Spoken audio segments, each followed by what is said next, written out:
Hello, j'espère que vous allez bien. Je vous retrouve pour le bilan culturel du mois de juillet 2021. Je commence avec les films, ceux que j'ai vus en salle. J'en ai vu 3. J'ai vu Sœur de Benguigui, dans lequel il y a Maïwenn, il y a également Afzia Herzi et une troisième actrice très douée mais dont je ne me rappelle jamais le nom. On va suivre une famille avec 3 sœurs. Ils étaient à la base 4 enfants, mais le père a kidnappé le petit frère qu'elles n'ont jamais revu et qui est resté en Algérie avec lui. La mère a toujours mal vécu cette séparation avec son enfant. Un jour, elle apprend que leur père a fait un AVC. Elle va missionner ses filles pour se rendre en Algérie et essayer de retrouver ce petit frère abandonné, caché. Pour cela, elles vont tenter d'extirper des informations à leur père qui est sur le lit d'hôpital. C'est une course-poursuite, une course contre la montre, une course après le temps, après les souvenirs, après la mémoire, entre ces deux cultures, entre tous ces questionnements intrafamiliaux. Il me fait beaucoup penser à ADN de Maïwenn. Je vous incite vraiment à le voir. Je trouve qu'il y a un très bon jeu. C'est une très belle histoire. Ensuite, j'ai vu Helmut Newton, L'Effronté, qui est un documentaire sur le photographe de mode Helmut Newton. Il a pris majoritairement des photos pour Vogue États-Unis. C'était un personnage très emblématique dans les années 70. Il avait un travail très poussé à l'extrême. Il a pris en photo un poulet avec des talons et ils ont mis ça en couverture de Vogue, ce qui a tout de suite choqué la plupart des lecteurs et des lectrices. Mais c'était toujours des choix artistiques très précis. C'est jamais caché que c'était un personnage extrêmement sexiste. C'est aussi expliqué par sa femme, par ses anciennes compagnes et par les personnes qui ont travaillé avec lui. Ça n'excuse en rien la personne qu'il était, mais ça donne un petit peu plus à voir sur le créateur en tant qu'objectificateur de la femme et de son sujet. Évidemment, il y a des images d'archives, donc c'est d'autant plus parlant. Je pense que même à des publics non avertis au niveau de son travail et de sa carrière, ça peut tout de suite en apprendre davantage. C'était pas quelqu'un d'agréable, c'était pas quelqu'un d'appréciable. Ce qu'on ne peut pas enlever, c'est la patte artistique qu'il avait, tout ce qu'il a amené à l'univers de la mode par l'imagerie qu'il a donnée, qu'il a offerte et qu'il a totalement renouvelée dans cet univers-ci. C'est pas un film qui me restera, je pense, mais c'est un film assez intéressant sur l'artiste, parce que c'était réellement un artiste au-delà d'avoir travaillé dans ce secteur-ci. Et le dernier film que j'ai vu, je l'ai vu à Montpellier avec Jeanne, c'était Bonne Mère de Afia Herzi. On va suivre une mère, je ne sais plus combien d'enfants elle a, qui sont tous un petit peu des tanguis, qui savent pas trop quoi faire de leur vie, principalement son garçon qui est addict au cannabis. Elle va également devoir s'occuper de l'enfant de sa fille. Elle va aider les personnes âgées autour d'elle. Elle va être bénévole, travailler 2 fois plus pour pouvoir maintenir tout son petit monde. Et c'est réellement la vie, le discours, le parcours d'une mère pour tous. Et personne ne s'occupe d'elle, et c'est ça le pire. C'est que elle se donne comme on voit rarement quelqu'un se donner. Et c'est vraiment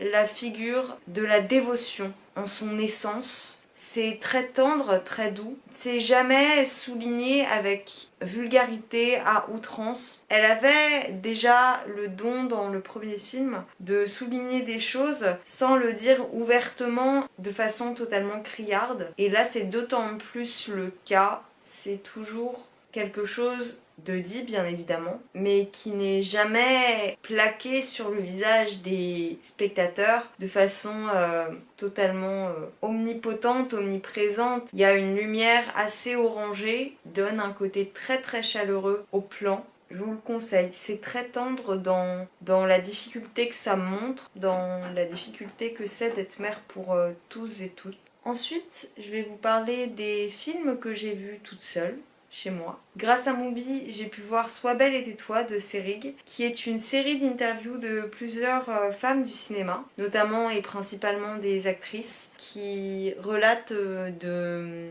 leur vie, à la période où elles ont exercé majoritairement leur métier, donc plutôt dans les années 60-70. Il y a un portrait d'environ 100 femmes. Ça donne un regard assez intéressant sur cette période, sur les privilèges que d'être un homme lorsqu'on est réalisateur, lorsqu'on pose ce regard, encore une fois, d'objectificateur de la femme, de son sujet. Qu'est-ce qu'était la femme à l'époque? Comment était-elle considérée? Et le consensus auquel on arrive, c'est réellement ce côté où elle n'a pas la parole, où elle est simplement réalisatrice d'un acte qu'on lui a donné et qu'il faut qu'elle suive.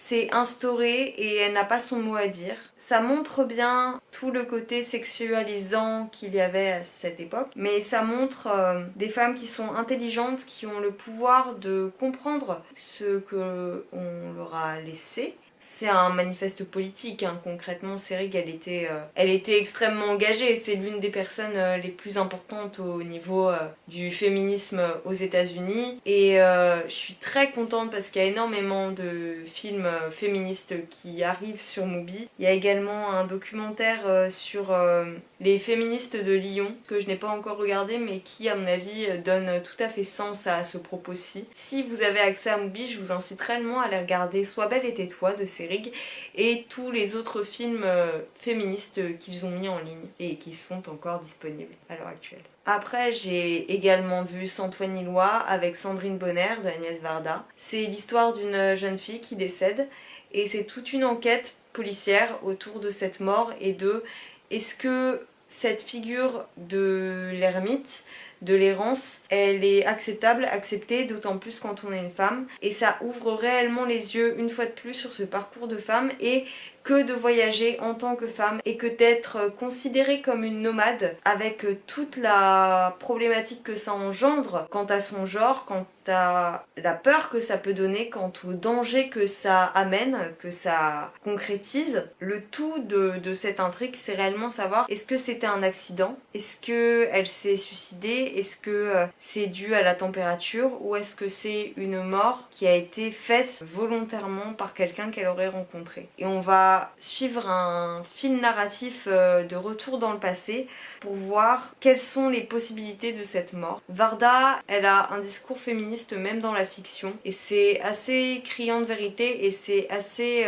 intéressant de voir à quel point c'est toujours efficient à l'heure actuelle que de parler de ces histoires-là. Et après, le dernier film que j'ai vu par moi-même, c'est un film qui s'appelle La colline aux coquelicots, qui est un film de Miyazaki. On va suivre deux adolescents qui sont dans le même lycée. Un jeune garçon qui est amoureux d'une jeune fille et la jeune fille au début est totalement désintéressée. Lui fait partie de l'école de latin, entre guillemets, du lycée, c'est-à-dire les jeunes hommes plus ou moins instruits. Avec cette figure-là de personne très lettrée, elle n'est pas forcément attirée. Il tient un journal, ou du moins il est journaliste dans le journal du lycée. Et il va écrire une lettre d'amour anonyme pour cette jeune fille. Très désintéressée au début, elle va commencer à être fascinée par ce garçon. Une suite d'événements va faire qu'ils vont se rencontrer, qu'ils vont parler et ils vont devenir amis. Et ils vont essayer de sauver ce journal que la direction va tenter de supprimer. Et on va suivre toute cette image, toute cette histoire d'amitié, de lien et de cette volonté de faire perdurer ce en quoi on croit. C'est très doux, fait de poésie. Miyazaki, il a toujours ce côté-ci et les dessins animés de Miyazaki sont toujours à la fois politiques et poétiques. Je n'ai pas été déçue par celui-ci. De tous ceux que j'ai vus, je crois que c'est celui que j'ai préféré. Les dessins sont sublimes. Plus que dans d'autres, c'est relativement clair, relativement éclairé, contrairement par exemple au voyage de Chihiro ou à la princesse Mononoke. Que l'adolescente, elle a perdu son papa quand elle était petite et qu'elle se donne énormément en règle générale, à sa famille, aux autres. Elle est très active dans la vie qui l'entoure, au niveau associatif, au niveau de l'aide à la personne. Tous les matins, elle hisse le drapeau pour montrer que son père est décédé. En son honneur, il y a une place très importante qui est donnée à la paternité. C'est plein d'amour pour sa famille. c'est plein de tendresse pour les autres. Ensuite, je passe aux séries. J'ai regardé 3 séries ce mois-ci. La première que j'ai regardée, c'est Good Omens. On va suivre l'histoire du diable et de l'enfant Jésus, qui sont nés en même temps et qui ont été échangés à la naissance. C'est-à-dire que l'un devait aller dans une famille et l'autre dans une autre. Au lieu d'avoir 2 bébés, il y en avait 3, c'est-à-dire que le diable et l'évangile ont été également associés à un autre enfant qui était tout à fait lambda. Ils se retrouvent dans les mauvaises familles pour finir. Et que ça soit les enfers ou le paradis, ils vont tous deux essayer de faire en sorte que les deux grandissent correctement. Rien ne va se passer comme prévu. Les 2 camps essayent de préparer Armageddon. Un ange déchu et un ange essaient de maintenir la paix. Ils ne veulent pas voir ce monde se déliter. Et cette série, c'est cette histoire-là. C'est le combat qu'ils vont mener, la bataille contre leur propre camp et contre le camp adverse. Et comment ils vont essayer de mener leur mission à bien, en secret plus ou moins. C'est à la fois drôle, c'est entraînant. C'est pas du tout le type de série que je regarde, fantastique, etc. Mais j'ai vraiment passé un bon moment. J'ai regardé Mixed, qui est la nouvelle série Amazon Prime. Donc j'avais le mois d'essai gratuit, donc c'est comme ça que j'ai pu regarder Good Omens et que j'ai regardé Mixed. On en a pas mal parlé parce que ça revient sur les premiers essais de lycée mixte en France en 63. C'est l'histoire d'un lycée qui essaie pour la première fois d'accueillir des filles en son sein, chose qui n'avait jamais été le cas avant. Et on va voir comment procède l'établissement, comment ça se passe au sein de l'établissement, comment c'est accepté plus ou moins par le corps enseignant. Et au-delà de montrer les turpitudes adolescentes de chacun, ça va aussi montrer comment le corps professoral se comporte, quelles choses vont changer à cette époque, comment le traditionnalisme va être totalement revu par les personnes qui en font partie, par les nouveaux arrivants. Toutes les questions internes aussi, parce que ça branche beaucoup de connexions avec la situation historique, politique de l'époque, que ça soit au niveau de la place de la sexualité, de l'homosexualité, des questions de minorité, des questions de genre. Pour ce qui est d'ailleurs des minorités, on repassera sur le fait qu'il n'y ait aucun personnage racisé dans la série. Or, en 63, c'était quand même le cas, il faut être lucide. Donc voilà, c'est un casting très très blanc. C'est ce que je retiens en fait comme manque principal. Après, c'est pas une grande série, mais je trouve que c'est bien d'amener ce sujet sur un distributeur qui soit Amazon Prime, parce que c'est quand même regardé par un nombre assez conséquent de personnes. Malheureusement, j'ai envie de dire, parce que ça veut dire que Amazon gagne de l'argent, au moins ça permet de connaître ces histoires-là. Et la dernière série, et c'est pour ça que je ne tourne le bilan culturel qu'aujourd'hui, c'est une série que j'ai adorée, avec Zoé Kravitz, qui s'appelle High Fidelity. C'est l'histoire d'une femme qui, dès le premier épisode, se pose et nous dit « Voilà, j'ai eu 5 grosses déceptions amoureuses dans ma vie et je vais vous les raconter. » Et chaque épisode, c'est tel prénom. On revient sur son passé, sur sa dernière histoire, sur les erreurs qu'elle a pu faire.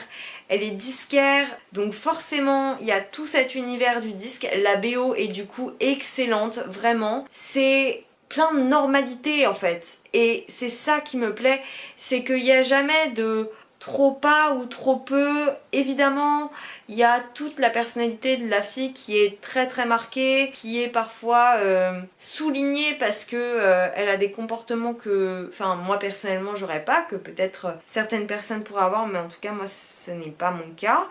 Mais elle est pleine de contrariétés, de contradictions, pleine de questionnements, et c'est, encore une fois, parce que je parle souvent d'œuvres de ce type, une jeune femme dans la jeunesse de sa vie, enfin là elle a eu 30 ans, dans un des épisodes, à 30 ans, bah on a toujours cette image de la personne qui commence à se ranger, et c'est pas son cas, elle est toujours en questionnement, et elle se cherche encore, et c'est important de voir des femmes qui correspondent pas en fait aux attentes qu'il y a à leur âge.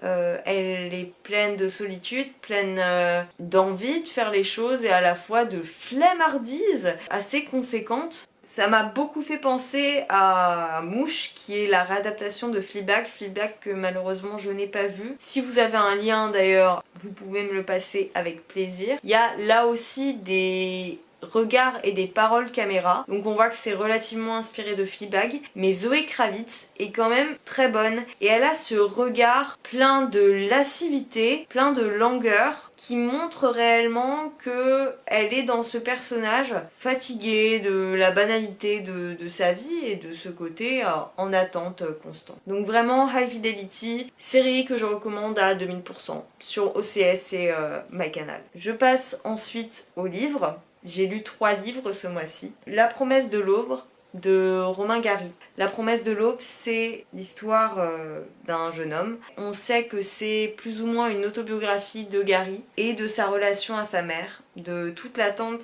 que sa mère lui portait. C'est réellement une figure fantasque que de cette femme, de ce qu'elle donnait à son fils et de ce qu'elle attendait de son fils.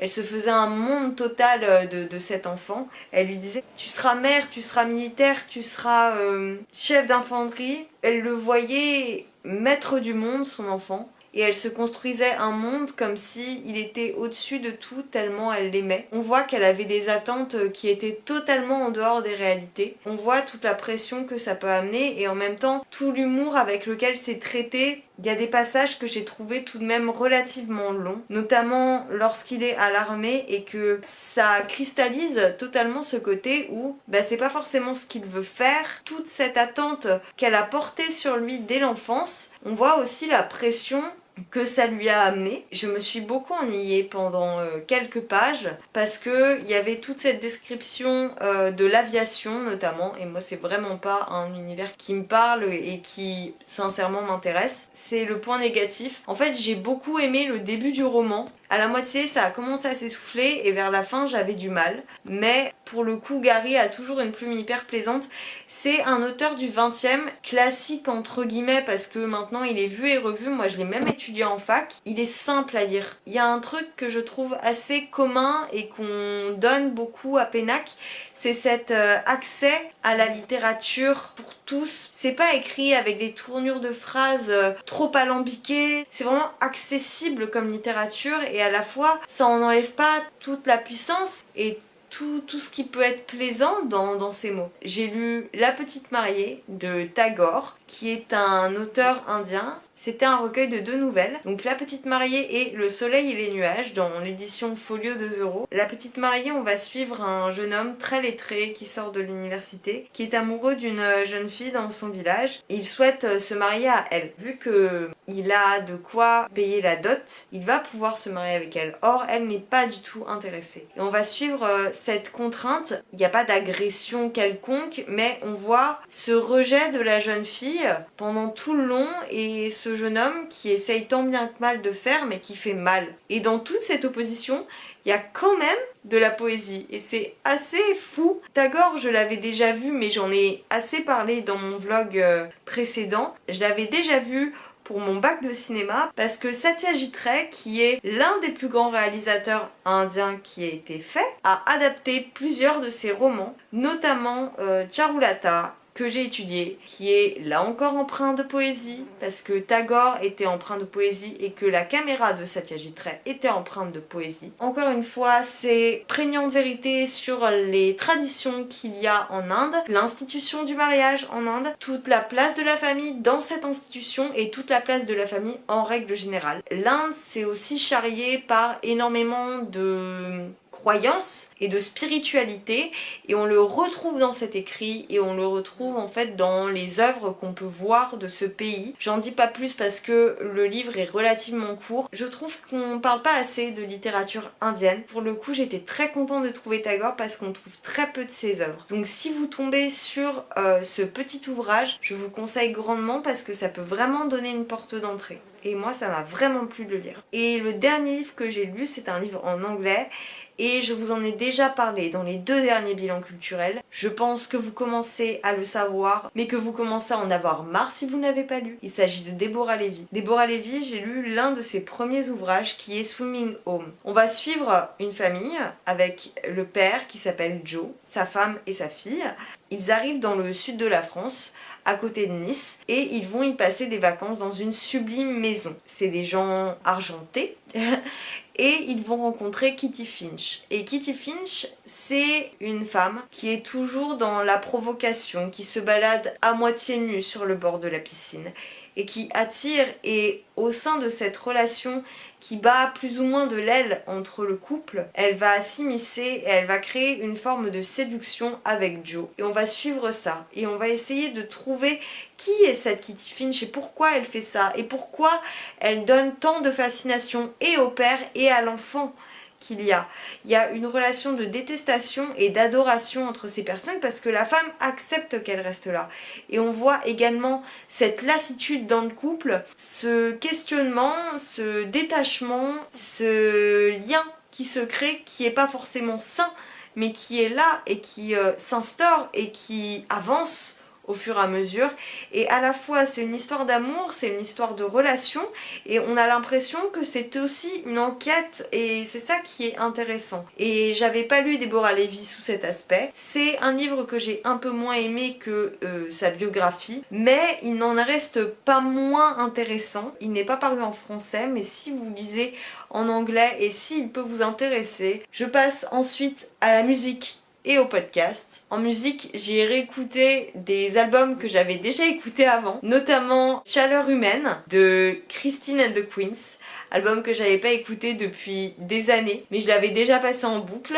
Je me suis rendu compte que je connaissais tous les titres. J'ai même voulu le trouver en vinyle, mais il n'était pas disponible à Dijon, donc si quelqu'un veut me faire un cadeau, pourquoi pas. Extrêmement atmosphérique, je trouve que Christine and the Queens, qui s'appelle maintenant Chris, il me semble, j'ai pas envie de dire de bêtises. Son dernier album, son EP dernièrement sorti, est excellent là aussi, mais j'ai toujours un attachement plus profond à Chaleur humaine parce que c'est le premier album que j'ai découvert et m'y replonger, ça m'a fait tellement de bien, ça m'a laissé dans cette atmosphère en suspens. Je pense que vous le connaissez, que vous l'avez forcément entendu. Déjà, vous avez forcément entendu Paradis perdu, je pense. Et puis, quand il est sorti, cet album, il passait partout en radio. Après, on aime ou on n'aime pas, mais personnellement, je suis vraiment très très sensible à cet univers-ci. Ensuite, je me prépare au concert que je vais voir en novembre prochain normalement. Il s'agit de l'album Oncle Jazz de Men I Trust dont je vous ai déjà parlé. C'est un groupe canadien, c'est là encore très atmosphérique. On se voit se balader dans les rues de leur ville, leur quotidien tout simplement. Il est tellement chill cet album et j'ai tellement hâte de voir ça en salle. Dès que j'ai su ça, j'ai réservé ma place parce que c'est un groupe que j'ai découvert qui est pas extrêmement connu. Je pense qu'ils sont indés, ils sont accessibles sur YouTube. Ils sont accessibles sur d'autres plateformes type Deezer, Spotify. Ensuite, au niveau des podcasts, j'ai écouté, grâce à une amie qui me l'a recommandé, Chip, l'épisode 32 avec Jennifer Padjimi, qui a écrit dernièrement Féminisme et Pop Culture, et elle a été interviewée dans le Chip, qui est un podcast de personnes racisées, qui traite des problématiques de la pop culture, de la société actuelle, avec justement les problématiques racistes que ça engendre, et que ça crée, et que ça fait perdurer. Jennifer Padjimi explique toute la difficulté que ça a été que d'écrire son livre, mais aussi à quel point elle était déjà au courant de tous ces aspects-là et que à travers les séries, à travers les informations de pop culture qu'elle connaît, elle a réussi à traiter sa problématique et notamment sous cet angle de la société racisée qui ne se reconnaît pas dans les productions actuelles. Elle parle également de la figure de la Parisienne et ça traite aussi de ça dans le livre de Pfeiffer, Je ne suis pas parisienne, et les deux ouvrages se recoupent à mon avis. J'ai pas lu Féminisme et Pop Culture, mais je l'ai en e-pub et il faudrait que je regarde. Ce sont deux ouvrages et je reviens sur celui de Padjimi et sur cette interview et sur le podcast qui montrent tous les aspects différents de nos sociétés et de ce que ça instaure. Et avec en plus des sources que la plupart d'entre nous connaissent. Donc c'est ça aussi qui rend accessible le propos. Chip, ça revient sur ça et sur aussi toutes les réalités, tous les éléments de pop culture que les personnes qui interviewent Jennifer Padjimi connaissent, ont aimé ou n'ont pas aimé et pourquoi. Chip je connaissais pas et du coup j'ai téléchargé plusieurs épisodes qu'il faut que j'écoute avec encore une fois d'autres éléments d'actualité et de la pop culture qui sont intéressants et que l'on connaît en règle générale. J'ai écouté 3 émissions, donc je vais pas m'étaler sur chacune d'entre elles, mais sur Cannes, pardon le cinéma, sur tout le festival de Cannes et les films auxquels ils ont pu assister et leurs avis tout simplement. Sous le même format il y a Spotlight et le dernier c'est Radio Popcorn, l'émission de cinéma de Sciences Po Paris. J'aime beaucoup la façon dont ils le traitent. Chacun a sa manière de présenter les choses. Du coup, ça m'a permis d'avoir le regard sur des films communs et dont on n'arrêtait pas de parler avec des angles différents selon les émissions. Ça m'a donné envie de regarder des films que je savais même pas qui allaient sortir bientôt. Et le dernier podcast que j'ai écouté, c'est l'écriture d'un roman, plus ou moins un journal de bord, écrit par une jeune femme qui revient sur l'écriture de son roman et de toutes les difficultés et de tous les procédés et de toutes les étapes de l'écriture du roman qu'elle va faire. Donc ça va de la structure au fait de se faire publier, à tous les remaniements qu'elle va devoir faire pour donner un petit peu plus de conséquences à son propos et que les lecteurs ne soient pas en latence et qu'elle-même ne s'ennuie pas au sein de ce qu'elle écrit. Je n'ai presque plus de batterie, donc je pense que je vais vous laisser. Je vous retrouve dans un prochain plan où je vous parlerai des chaînes YouTube et des expos que j'ai pu voir ce mois-ci. Je commence par les comptes. J'ai découvert grâce à la vidéo du bilan culturel de Janira le compte, enfin la chaîne YouTube Ici Amy Plants.